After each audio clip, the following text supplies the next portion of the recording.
तो भाई लोग कैसे हो। तो अभी आप ये सुन रहे हो कि बहुत टाइम से कि डीसी का एक मास्टर प्लान आने वाला है, ये आने वाला है, वो आने वाला है। तो कुल मिला के मैं तुम्हें बता देता हूँ सीन क्या होने वाला है और क्या ये बबल है कि यह सही में कुछ बंदा कहाँ पर काम हो रहा है। जास्लाव कुछ डिस्कवरी के और डीसी के संग मिलके और डब्ल्यूबी के संग मिलके कोई अच्छा काम कर रहा है। तो बेसिकली बात ये निकल कर आती है कि इतने सारे लोग बोल क्यों रहे हैं इसके बारे में। तो अभी तुमको पता होगा कि बैड गर्ल मूवी कैंसिल कर दी गई है ये बोल के कि वो मीडियोकर फिल्म्स नहीं बनाना चाहते, छोटे कैरेक्टर पर फिल्म्स नहीं बनाना चाहते। वो एक बड़ी इवेंट्स फिल्म बनाना चाहते हैं जिसमें अच्छा खासा बजट होगा, अच्छे खासे कैरेक्टर्स होंगे, अच्छे खासे पैसा लगा होगा उसके पीछे, पैसा कमा सकती है वो, और स्टोरी परफेक्ट होगी। और जब तक वो परफेक्ट स्टोरी पे नहीं आ जाएंगे वो अपना फर्स्ट लुक या फर्स्ट कट जो भी होगा वो बाहर नहीं निकालेंगे। इसी के चक्कर में उन्होंने 90 मिलियन 70 मिलियन अप्रॉक्स 90 मिलियन लग गए थे, 70 मिलियन की बात हुई थी पुरानी। इस इतने पैसे लगने के बाद भी उन्होंने मूवी कैंसिल कर दी डीसी की बैड गर्ल, क्योंकि उन्हें परफेक्शन चाहिए था उसके अंदर। लेकिन अब जो बात निकल कर आ रही है वहाँ पर ये बात कही जा रही है कि अब जितनी मूवीज़ आएंगी वो एक इंटीग्रेटेड यूनिवर्स का पार्ट होंगी, यानी सिर्फ सिंगल यूनिवर्स का पैरेलल यूनिवर्स भी चलेगा लेकिन किसी एक यूनिवर्स पर ज़्यादा फोकस किया जाएगा। फॉर एग्जांपल जैसे मान लो 616 का यूनिवर्स है अपने एमसीयू का, तो जैसे उसकी सारी चलती है हमारी स्टोरीज, ठीक है। जो अवेंजर्स एंड गेम वगैरह हेल्ड हुई थी वो सब इसी में हुई थी और जो हमारे मेन कैरेक्टर हैं सारे इसी के हैं। ऐसे ही एक यूनिवर्स बनेगा इसका, और बाकी जो छोटे मोटे यूनिवर्स रहेंगे जिसमें वो अपनी इंडिपेंडेंट फिल्म्स जैसे जोकर हो गई, द बैटमैन हो गई, और जिसमें अपने अलग अलग कैरेक्टर्स को इंट्रोड्यूस कर सकते हैं वो। जैसे अगर जैक स्नाइडर जस्टिस लीग के अगर उन्हें बनाने का ही मन होता है, मुझे लगता तो मुश्किल है कि बन पाएगा, लेकिन अगर कभी बनता है ऐसा, क्योंकि नेवर से नेवर अगर ऐसा बनता है तो उसको भी वो लोग ऐसी अलग कोई यूनिवर्स का पार्ट रखेंगे। तो ऐसे बहुत सारे काम करना चाह रहे हैं वो। अब उनका कहने का मतलब ये है कुल मिलाकर कि 10 साल में आने वाले जितनी भी मूवीज़ आएंगी उनमें वो अपना एक इंटीग्रेटेड यूनिवर्स खड़ा करना चाहती हैं, जिसमें वो अपने बड़े बड़े कैरेक्टर्स जैसे बैटमैन, सुपरमैन। अब यहाँ पर दिक्कत ये निकल कर आती है, तो इन्होंने बोल तो दिया है लेकिन डीसी का ट्रैक रिकॉर्ड ही इतना ख़राब है कि कोई मानना नहीं चाहता इस बात को। उन्होंने ये बोल दिया है कि वो डीसी में सुपरमैन के पास मूवी बनाना चाहते हैं, सब चाहते हैं हेनरी कैविल वापस आए, हेनरी कैविल खुद चाहते हैं वापस आए वो, लेकिन पता नहीं क्या हो रहा है डीसी स्टूडियो के या फिर डब्ल्यूबी किसके बीच में दिक्कत आ रही है कि उनको वापस लाने में इतना टाइम लग रहा है। अभी ऐसा बोला जा रहा है कि बेन एफ्लेक वाला बैटमैन है वो रिटर्न कर रहा है एक्वामैन लॉस्ट किंगडम में, और ये ऑफिशियली न्यूज़ है ये, मतलब उन्होंने जेसन मोमोआ ने अपने आप फ़ोटो डाल के खुद कंफर्म किया है।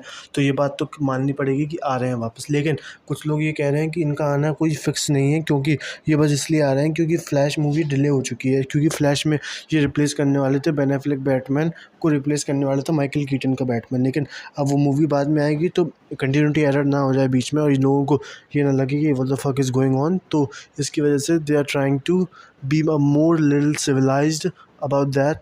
सो ऐसा कुछ नहीं है, मतलब फालतू की बकवास हो रही है। लेकिन अब मुझे लगता है सबसे पहले अगर इनको फिक्स करना है तो इन्हें अपनी जस्टिस लीग पे काम करना पड़ेगा। और जस्टिस लीग मूवी की बात नहीं कर रहा हूँ मैं, जस्टिस लीग के कैरेक्टर्स की बात कर रहा हूँ मैं। जैसे इन्होंने अभी पीसमेकर की सीरीज़ दी, इन्होंने अभी सुसाइड स्क्वाड दी, वो सब चलो ठीक है साइड में देते रहो। लेकिन जो इनका मेन मूवीज़ में और या फिर बड़ी इनकी जो फीचर लेंथ फिल्म में इनका फोकस होना चाहिए वो सिर्फ जस्टिस लीग के कोर मेंबर पर होना चाहिए। उनकी स्टोरी को फ्लैश आउट करने के लिए उनके कैरेक्टर्स आग को कैसे आगे चल के इनको एक एंड गेम देना है, या एंड गेम मेरा मतलब फिल्म से नहीं है, मतलब एक इनको एक फुल सर्कल में इनकी लाइफ कहाँ आने वाली है। फॉर एग्जांपल ये कोई बड़ा सा जस्टिस लीग का इवेंट हो जहाँ पर इनकी पूरी लाइफ फुल सर्कल पे आए, ऐसा करके कुछ होना चाहिए आज आगे 8-10 साल के अंदर। तो जो चीज़ मार्वल ने करी थी, अब मार्वल के इनके पास बहुत अच्छी एडवांटेज ये है कि इनके पास अपने फुट स्टेप पहले से ही हैं कि मार्वल ने क्या क्या किया था, वो क्या बच सकते हैं उससे, कि वो बच्चों पे मूवी पे ज़्यादा फोकस कर रहे हैं तो थोड़ी अडल्ट मूवी बना सकते हैं। और भी बहुत सारी चीज़ें हैं जो कर सकते हैं ये लोग। तो बेसिकली इनके पास गलतियों से सीखने के लिए बहुत सारे एग्जाम्पल्स हैं। उसके साथ साथ यहाँ पर एक बात और निकल कर आती है कि अब डीसी के पास सबसे सुनहरा मौका तो यही है कि अब वो स्क्रैच से स्टार्ट कर सकते हैं, या फिर वो अपनी जितनी भी उनके पास पुरानी स्टोरी हैं उनको स्क्रैप आउट करके या फिर अपना कुछ नया क्रिएट कर सकते हैं। उनके पास डीसी में मूवीज़ में कैरेक्टर्स में कोई कमी नहीं है, उनके पास भर भर के कैरेक्टर्स हैं। एक तरीके से ये बोल सकते हैं कि वो जी superhero comic books DC वालों की होती थी। लेकिन अब बात ये निकल कर आती है कि इसको लाइव एक्शन में अडेप्टेशन में कितनी दिक्कतें आ रही हैं। अब तुम्हें तो ये पता ही होगा कि जितनी भी लाइव एक्शन मूवीज़ बनती हैं वो सारी कॉमिक बुक्स की पार्ट होती हैं, लेकिन कॉमिक बुक से इंस्पिरेशन लेकर अपनी एक नई स्टोरी बनाई जाती है। फॉर एग्जांपल जो हमें इन्फिनिटी सागा पूरा देखने को मिला था, वो दूर दूर से कोई भी एक सिंगल स्टोरी लाइन से कॉपी नहीं था। वो थोड़ा मटेरियल उन्होंने कुछ अपना डाला, कुछ सारी बहुत सारी कॉमिक बुक से उठाया, वो फिर बना के वो डाला उसमें। उन्होंने ऐसे नहीं उठाया कि कोई एक कॉमिक बुक सीरीज़ उठाई, उसको शुरू से लेकर एंड तक बना दिया। उन्होंने अपना इनपुट बहुत सारा दिया था, उसमें अपनी बहुत सारी चीज़ें डाली थी, जिसके बाद वो जाके एक मेमोरेबल कैरेक्टर पूरा एक आर्क बना पाए वो। अब बोला जा रहा है कि डीसी अब थोड़ा अब ऊपर ही उठेगा, क्योंकि अब इससे नीचे जाने के लिए कुछ बचा नहीं है उसके पास। मैं बस यही चाहता हूँ कि जो जितने भी डीसी के जस्टिस लीग के कैरेक्टर हैं, चाहे वंडर वुमन, अब हम सबको पता है कि वंडर वुमन गैल गैडोट है, उनकी थर्ड मूवी भी आ रही है और वो अभी जाने वाली भी नहीं है। और ऐसा बोला भी जा रहा है कि शज़ाम में उनका एक कैमियो देखने को मिलेगा हमें। उसके साथ साथ हमको ये बोला जा रहा है कि बेन एफ्लेक का बैटमैन रिटर्न कर रहा है। हो सकता है उसको आगे लाया जाए या नहीं लाया जाए, लेकिन अगर एक बार आ रहे हैं दोबारा भी आ सकते हैं, अगर सही पैसा मिलता है उनको तो। और ये भी बोला जाए, अब तो एक्वामैन तो हमारे जो जेसन मोमोआ है वो तो है ही हैं। बैरी एलन की दिक्कत है, लेकिन उसको ग्रैंड डस्टिन आराम से वो कर सकते हैं, रिप्लेस कर सकते हैं, तो उसकी कोई दिक्कत नहीं है।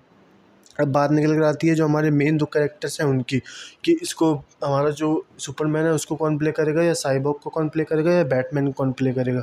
और बहुत सारे कैरेक्टर्स हैं जो जस्टिस लीग के पार्ट हैं, उसको भी इंट्रोड्यूस करा जा सकता है डिफरेंट मूवीज़ में, जैसे मार्शियन मैनहंटर, और भी बहुत सारे कैरेक्टर्स हैं जिनको इंट्रोड्यूस किया जा सकता है। उस पर डीसी को फोकस करने की ज़रूरत है, सिवाय ये झाँकने की कि डी मार्वल कहाँ पहुँच गया है, डीसी या फिर बाकी बॉयज़ वाले कहाँ ग्रो कर रहे हैं। सबसे अच्छा एग्जांपल तो बॉयज़ का ही है यार, उनके पास अच्छी स्टोरी लाइन थी, लेकिन उनके पास सुपर हीरोज़ अच्छे नहीं थे मतलब क्या, उनके अंदर ओरिजिनल कॉन्सेप्ट नहीं था उनका, लेकिन उन्होंने कॉपी करके भी उतना तगड़ा बना दिया कि उन्होंने वो कॉपीशिप ओन कर ली अपनी, कि हाँ मैम हमने कॉपी करा है, लेकिन हमारा माल इतना तगड़ा है कि तुम मुकाबला नहीं कर सकते इसका। तो उन्होंने वो कर दिया। सबको पता है कि होमलैंडर सुपरमैन की कॉपी है, पूरा उसका सूट से लेके उसकी पावर्स सारी चीज़ें कॉपी है, लेकिन उसकी बैक स्टोरी को उन्होंने अपना बनाया, उसकी पूरी प्रोग्रेशन को उन्होंने अपना बनाया, और जो वहाँ पे विलन्स हैं उसको अपना बनाया उन्होंने, उसकी स्टोरी आर्क को उन्होंने अपना बना दिया। मतलब अपना इनपुट ज़्यादा दिया उन्होंने। ऐसे ही यहाँ पर करना चाहिए डीसी को, अपने सारे मेन कैरेक्टर्स को लेके साथ में साइड कैरेक्टर्स को एचबीओ मैक्स पे या मूवीज़ पे लाना चाहिए, और इनको धीमे धीमे करके एक इंटीग्रेटेड यूनिवर्स और कुछ सेपरेट मूवी, जैसे जोकर 2 आ रही है और बहुत सारी मूवीज़ आ रही हैं, उनको द बैटमैन, इन सबको सेपरेट यूनिवर्स का पार्ट रखना चाहिए। अब देखना ये होगा कि बात कैसे बढ़ती है आगे। मेरे ख्याल से तो अब डीसी का फ्यूचर थोड़ा ब्राइट ही दिख रहा है मेरे को, क्योंकि वही बात मैं दोबारा बोलूँगा कि इसके नीचे आने के लिए कोई बचा नहीं है डीसी के पास।